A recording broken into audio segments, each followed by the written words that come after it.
We are all racist. Every single one of us who look like me, who are watching this video, we are racist. And let me explain what I mean by that, because if you would have told me that a few years ago, I would have come out of my corner swinging saying, no way.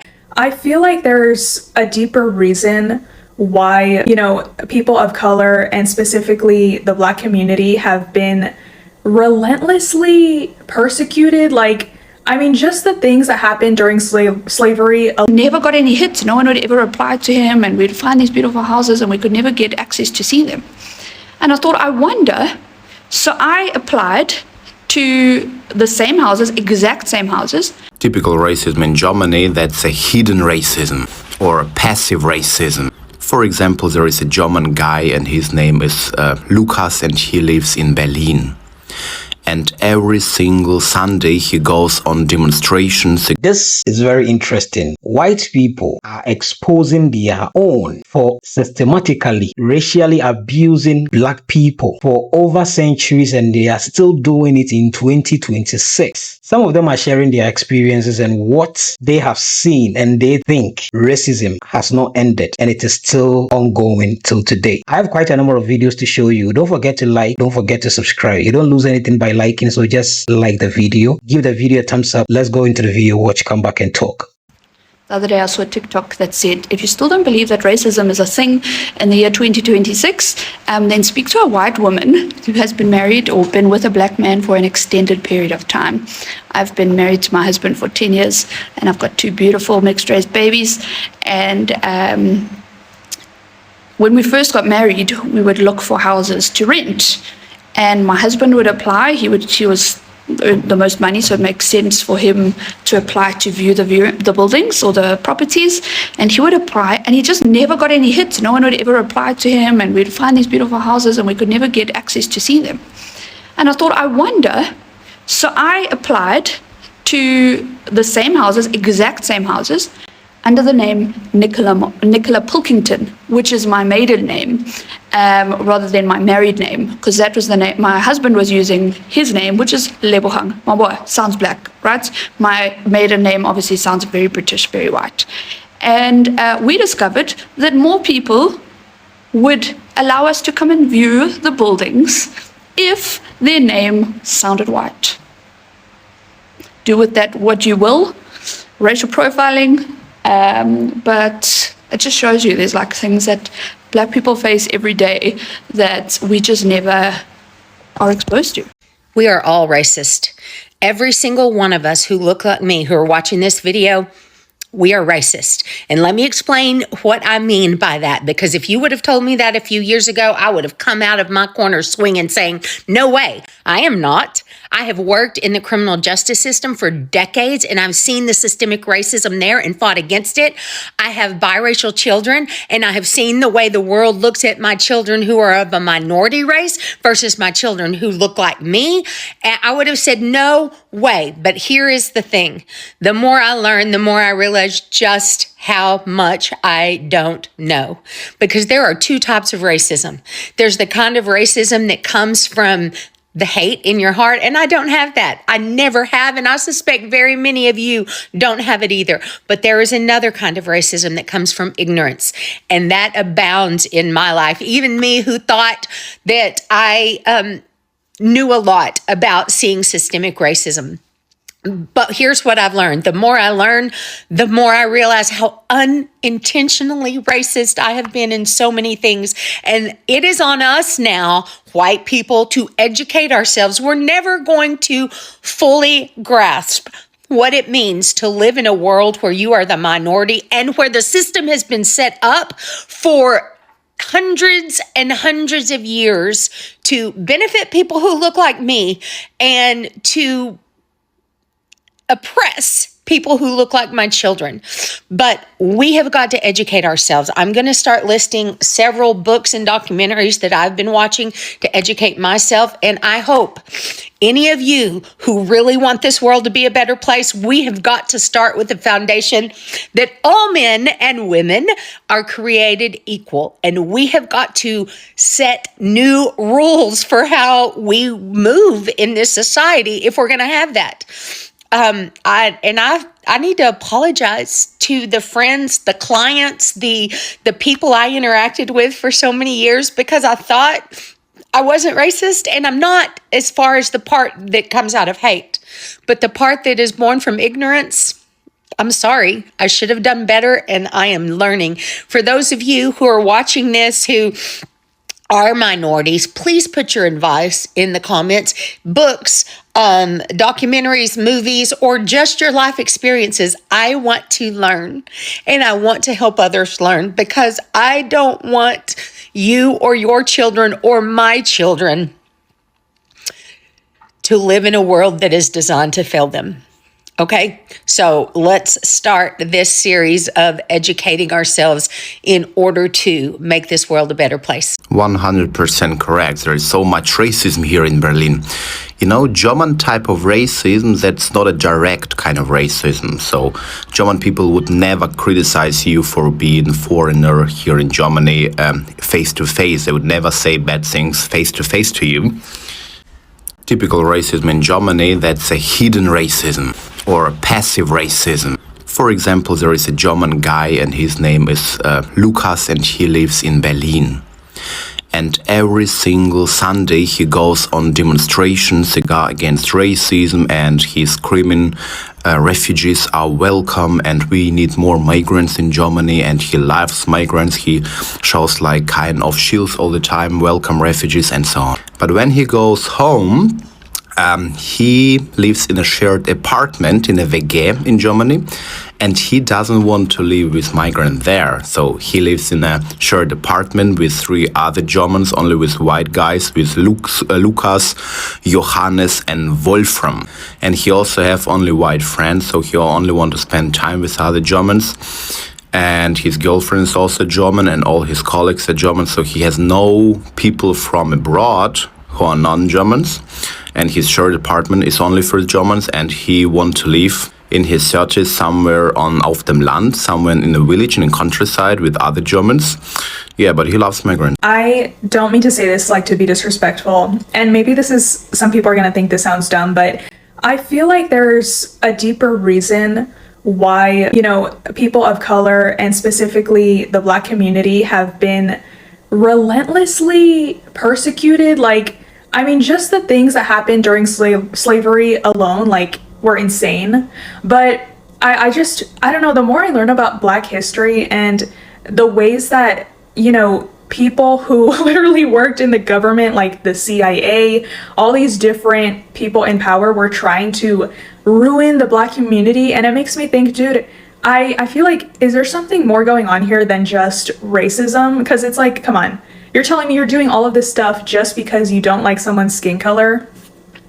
I feel like, what if, I have this theory that, like, what if Black people have some type of superpower? Like, what if they have, I don't know, if they're just born with something very valuable that we don't really know about, but maybe, you know, like I said, these people, these rich people and these people in power, maybe they figured it out a long time ago, and maybe that's why they were like, oh, we have to like get rid of them, blah blah blah. I don't know, I feel like maybe they have something special that we are not taught about, that is linked to them being people of color, you know. And I've seen some Black creators come on here and try to explain how special it is to have melanin in your skin and how it has all these different properties, but I don't know, I just feel like I have this theory that this goes so much deeper than maybe a lot of us realize, because I'm sorry, but I don't think you're gonna go out of your way for all these hundreds and hundreds of years to try to ruin one group of people over something as silly as, oh, their skin is a different color. Like, I feel like there's something that we don't know. I'm telling you, there's something special about them that they don't want us to know. Okay, this is just something that I've been thinking about recently, and I'm like, maybe if there are some Black creators that maybe they already made a video and I just didn't see it, I don't know, but like, I don't know, maybe this sounds dumb, like, or maybe this is like, yeah, no shit, Sherlock, but, you know, it's just something I was thinking about. My name's Kylie, and I'm obviously white. I grew up in a conservative white family, and I know there's been a lot of discourse about whether white people should talk about racism, and here's my argument for why I think that not only should we, but we have to. A lot of racism in white families occurs behind closed doors. I've been over at friends' parents' places and heard them say some pretty obscene things about people of color, assuming that I am on their side simply because I am white. Obviously, this makes for some awkward conversations when I do call them out, but point being, the depths of the racism and the darkness that seeps in deeply into these families can only, in my opinion, truly be exposed by other white people, because they will never be their full racist selves around anyone who is not white. They like to save face publicly and say that they're not racist, but then again, if you go into their homes and you hear the things they say, that would suggest otherwise. I just encourage you, if you're a white person and you know people like this, please say something. Don't just ignore it for fear of conflict. Tell you what I understand racism to be. Racism is a behavior system that is organized because white people are a minority on the planet. They are a tiny minority of the world's people. The black, brown, red, and yellow people are the world majority. Not only that, white people are genetic recessive in terms of skin coloration. You see somebody like whose skin is white, if they have sexual relations with a black person, the product is colored. And there is the fear of white genetic annihilation. It existed in Europe, it existed in Germany, it exists here today. If we understand the white fear of genetic annihilation, which was why Willie Horton could be used as a very profound symbol by the Republican Party to win its election, then we will understand what is happening to the black male in this society. The black male is the threat to white genetic annihilation. And so he is profoundly attacked in this society. And if we begin to understand that, we understand what happens to the black family. If you remove the father, then the son is wandering around confused, doesn't know what to do, will get together in a gang and ends up being depressed, getting on drugs, and going to prison. And in the United States, in Washington, D.C., I believe we have the second highest incarceration rate, second only to South Africa. And so in South Africa, you have black men in the work camps and the women on the Bantu stands, and here we have the black men in prison and the women in the projects, and the male children going unfathered. Now, I say that racism is responsible. So this video is circulating social media right now of two men carrying out a social experiment where they're both walking down the street. One is white, one is black, they're both blind, and they're reaching out physically to strangers for help. As you can watch and see, every single person helps the white man, 0% help the black man. Or not only do they not help him, they are rejecting him. They're pulling away from him. They're disgusted by him. They look at their arms as if they've been contaminated because he may have touched them. As sad as it is, this video does a great job of highlighting the importance of intersectionality. Remember this quote I came across that said, "Don't be easily fooled. People are not who they pose to be." But I don't need a quote to tell me that all social experiments on the internet are fake or biased in nature. This so-called social experiment is called race baiting, and the purpose is to create or control a racial narratives that drives tension between two or more racial groups. Typically, one would race bait to prove a narrative that most would disagree with and paint a negative image on one or more racial demographics. In the video, you can see some interactions with the guy in the white shirt are purposely cut shorter because the initial reaction is all you need to control the narrative on his end. Both parties' execution is completely different. The guy in the brown shirt kind of taps and walks slower to get the person's attention so he knows that he's approaching, so he doesn't get a really harsh reaction. But still in the video, you can see some of his reactions are harsh. His interactions are just longer. While the guy in white immediately grabs every individual he comes up to get that really harsh reaction. Women are nurturing by nature and more willing to help an individual in need if they see one. And this is why the guy in brown has more interactions with women. While the guy in white doesn't have a single interaction with a woman in the video. And if you do watch one interaction like this one, I believe, the woman is like holding her husband by to let him walk past so he has more room to walk. But I guess nobody really saw that because the intention is meant to drive a negative reaction. The thing to remember in these arguments is someone has to be biased to prove a point. They don't have a point because it no longer or ever existed. Black people were not targeted because they were weak. Bro, do you think people target people that are weak? No. They were targeted because they were resilient, strong, vibrant, creative, communal, spiritual, and powerful. That's the whole reason, bro. It went beyond skin color. It was a deeper rooted issue on a spiritual level. I'm telling you. It was hate combined with envy, combined with jealousy, combined with confusion. Because humans fear what they don't understand, what they don't understand. You don't suppress what doesn't matter. Modern slavery affects everyone now. Debt, surveillance, wage slavery, algorithmic control, but its testing ground was black people. America practiced on black people, then scaled it. Now, time for the solution. The solution is not guilt, not saviors, not hashtags, not empty apologies. The solution is truth plus structure plus sovereignty. The truth, this is what the truth is. Stop pretending this was accidental. Stop sanitizing and minimizing history. Stop gaslighting pain. Stop dismissing and deflecting when black people are trying to open up to you about their trauma, pain, and history. Listen.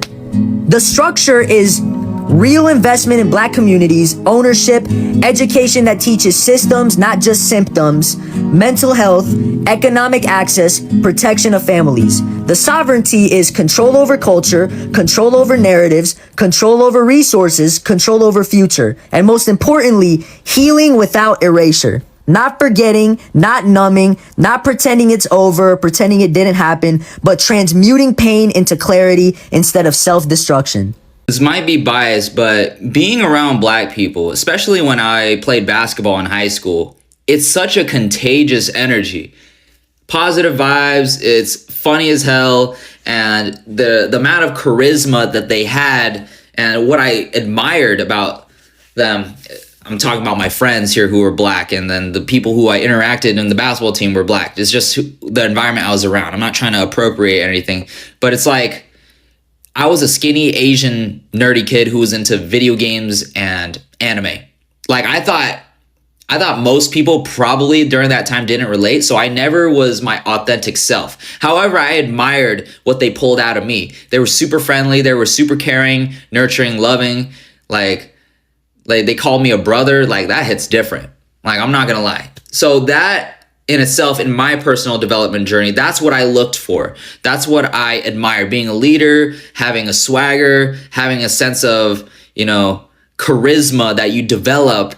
And I spent all this time brainstorming, not trying to fix my awkwardness, but just trying to envelop those things into who I am today. So I guess the main takeaway of this message is to work to be your authentic self. What does that mean? It doesn't mean you force yourself to be somebody completely different, but it's to embrace on who you are. Don't be afraid of what other people thought. And that's the mindset I developed from black people. I'm telling the truth. There was no systemic racism that I've experienced here in America. What system is racist? Whew.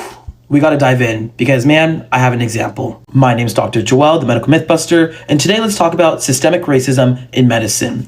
To do that, I want to use the example of one specific device called a spirometer. Spirometry is a test that doctors use to measure how healthy your lungs are. It's used for conditions like asthma and COPD. But for decades, if you were Black or Asian, your test results were automatically adjusted downwards, making it harder to be diagnosed with different conditions. But to understand how that device plays into systemic racism, we have to rewind through history. Starting in 1795. It was then that Thomas Jefferson, the third president of the United States, wrote in notes on the state of Virginia without evidence that enslaved Africans had weaker lungs than white people. Then in 1846 came along English surgeon John Hutchinson, who created the spirometer. He made it as a useful medical tool for measuring lung disease and military fitness. In the United States, a Louisiana doctor named Samuel Cartwright took that tool and used it on enslaved people. He claimed that the spirometer proved that Thomas Jefferson was right, that black people had lower lung capacity. He even argued that slavery was good for them because forced labor supposedly revitalized their lungs. But here's where the systemic part comes into play. Instead of rejecting the myth, medicine absorbed it. By the 20th century, spirometers came with something called a race correction. If you were black, your lung results were automatically lowered by 10 to 15%, and if you were Asian, by 4 to 6%. In fact, up until 2021, up to date, the world's most utilized medical reference by doctors still said that black patients had lower lung function as if it were a biological fact. That race correction meant that what was labeled abnormal for a white patient could be labeled normal for a black or Asian patient. That led to misdiagnoses, delayed treatments, denied disability claims, and less lung transplants. And the worst part, most doctors didn't even realize that race was adjusting values because it was built directly into the machine. It wasn't until 2022 that the Global Lung Function Initiative released race-neutral equations. And in 2023, the American Thoracic Society recommended a race-neutral approach to reading the pulmonary function tests. Some places are only now just phasing them out. That's what systemic racism is. It's not just one patient being dismissed by the healthcare system. It's racist ideas from 200 years ago, Thomas Jefferson's words, Samuel Cartwright's pseudoscience, being built into a machine and shaping healthcare for generations. Examples like these go far beyond medicine. Be sure to follow, like, and share because there's a lot more myths to bust. You could be the most eloquent, most educated, most successful, or wealthiest person in America, but you'll never be anything else besides black first. In this country, the foundation of everything is rooted in race. And being black and being wealthy or being educated does not automatically improve your station. In fact, being black is something you can't supersede or surpass in this country. And that's why I feel a lot of people don't understand when it comes to talking about politics or the social issues in this country, because many other countries are not rooted in race the way that America is. One truth is that people who are in MAGA or just racist white people in general who are poor, the only power they have is racism, because they will look at me and no matter what I'm driving, no matter where I'm traveling to, no matter what I talk about, and the comments are always like, oh, you're not educated. Oh, how about you go to school? How about you get off welfare?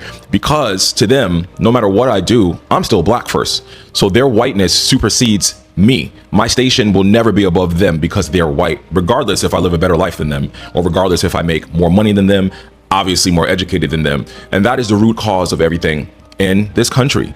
So many Fortune 500 companies and financial and insurance institutions that are alive today were created from slavery, literally.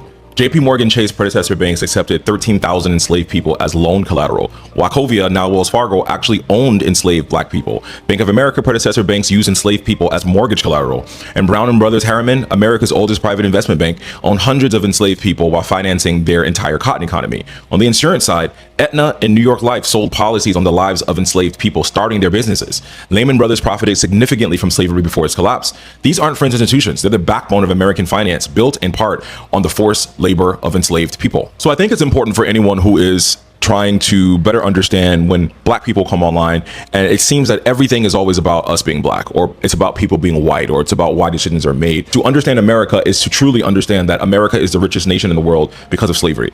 American politics always come from a racial undertone or backing. American history, there's no American history without racism. Everything in this country is about a racial hierarchy in which white people are on top and black people are on the bottom. And over the centuries, we are fighting to close that gap. And in my lifetime, I feel like that'll never be closed. I don't think America will ever be a post-racial society. I think, if anything, we're getting more conservative, and the division is getting more and more because we have bigots in office who are telling poor white people that they are better than everyone else. And I'm telling you, people can deny this as much as I'll talk from my own family. They think black people smell. They think black people are always stealing. I'm looking at Lux. They think black people are corrupt. And you know what they say? It's their culture. It's their culture. Constantly that's who they are. And then when something happens, right? Say there's a robbery. 90% is going to be a black person. Why? Because if you go to India, 90% is going to be Indian people. You're in this land. This is the land you're in. Yes. Like the majority of people is going to be black. I'm not saying Indians and whites don't steal. I'm just giving an example.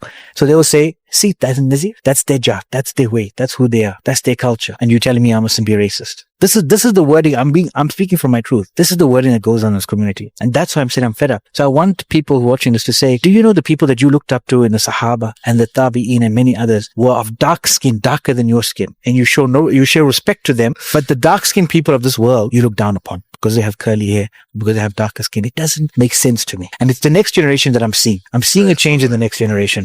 And whether they're not marrying, because that's still to come. Like my dad would always say, I must marry a black person. Do you want to? Was that a different conversation? That's a different conversation. But importantly, that should become the next step, that we start intermarrying and we're spreading Islam just in that similar way.